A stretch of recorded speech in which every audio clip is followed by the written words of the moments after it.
We gamers are a skeptical bunch.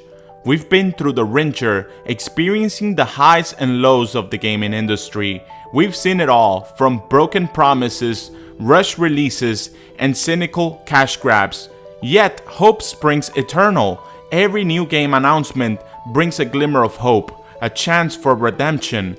When Concord, the ambitious new RPG from XYZ Studios, was announced, a flicker of optimism ignited. The trailers were stunning, the promises grand. Could this be the next big thing? Gamers dare to dream, discussing the possibilities and potential of this new title.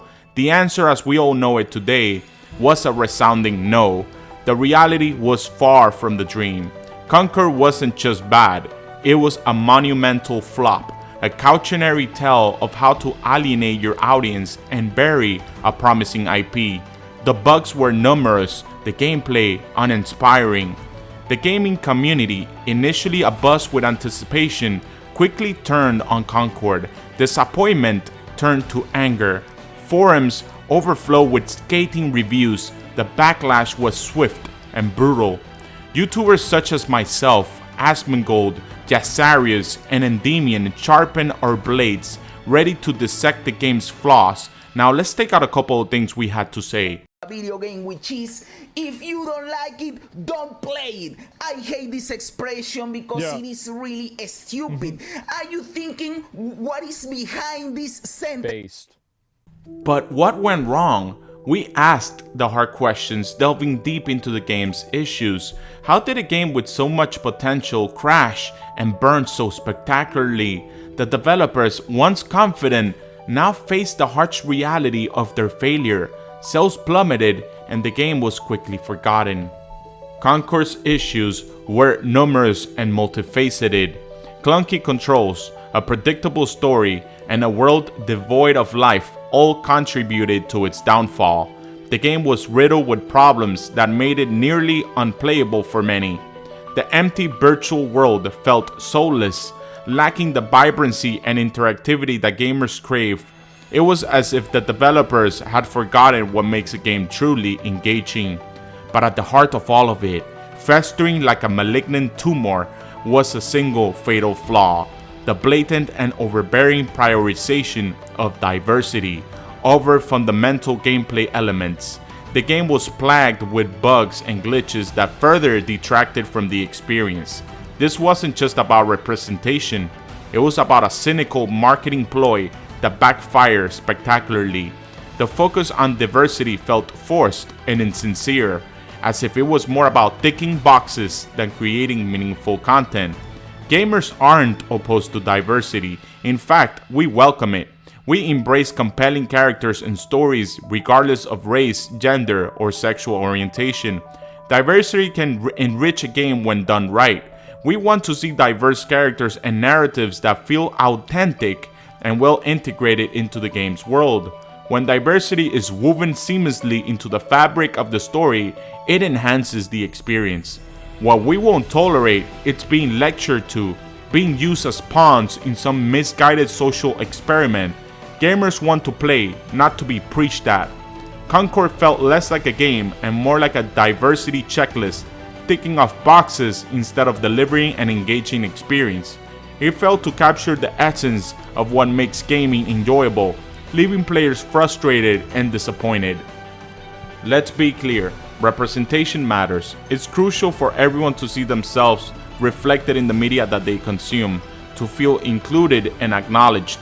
Seeing yourself reflected in the media you consume is important. It fosters a sense of belonging and validation. I get it.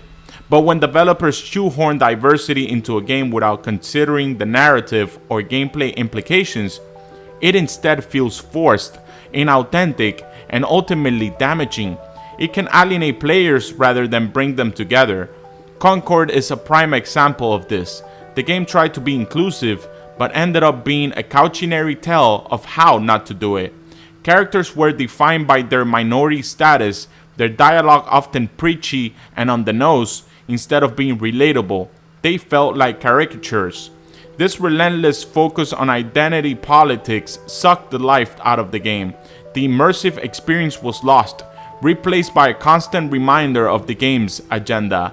The story, already predictable, became bogged down in heavy-handed messaging. Players found themselves skipping cutscenes and dialogue just to get away from that and back to the gameplay. Characters felt less like individuals and more like walking, talking stereotypes. They lacked depth and complexity, making it hard for players to connect with them. Gamers yearning for escapism and entertainment were instead subjected to a lecture disguised as a video game. The balance between representation and engaging gameplay was lost, leaving players frustrated and disillusioned. The backlash was swift and brutal. It's like they forgot how to make a game, one disgruntled player commented on Reddit. Another lamented, "I don't care about their agenda, I just want a fun game to play." This sentiment echoed across social media, forums, and review sites. Gamers felt ignored, their intelligence insulted, critics weren't any kinder. Concord is a textbook example of how not to implement diversity, wrote one prominent reviewer. Another called it a missed opportunity, lamenting the wasted potential. The message was clear. Gamers saw through the facade. We recognized the pandering for what it was, a cynical attempt to exploit a sensitive topic for profit.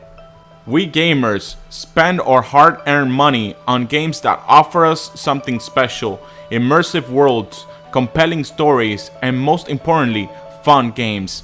We crave experiences that challenge us, excite us, and transport us to new and fantastical realms.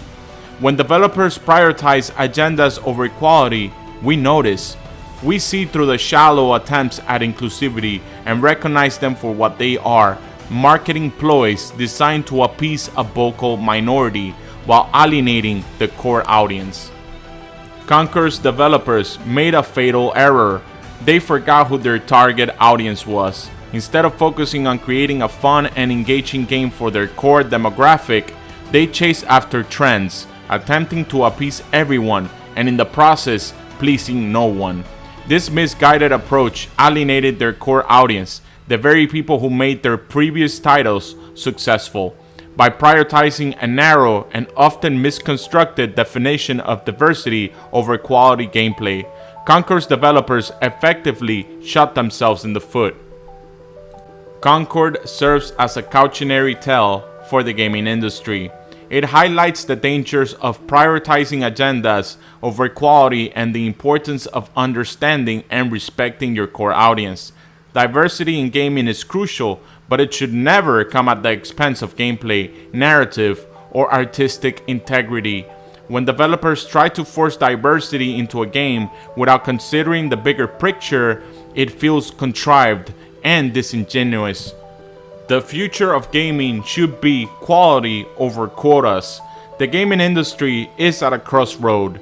We can choose to learn from the mistakes of Concord and prioritize quality, creativity, and most important, fun, or we can continue down the path of cynical pandering, sacrificing artistic integrity for fleeting social brownie points.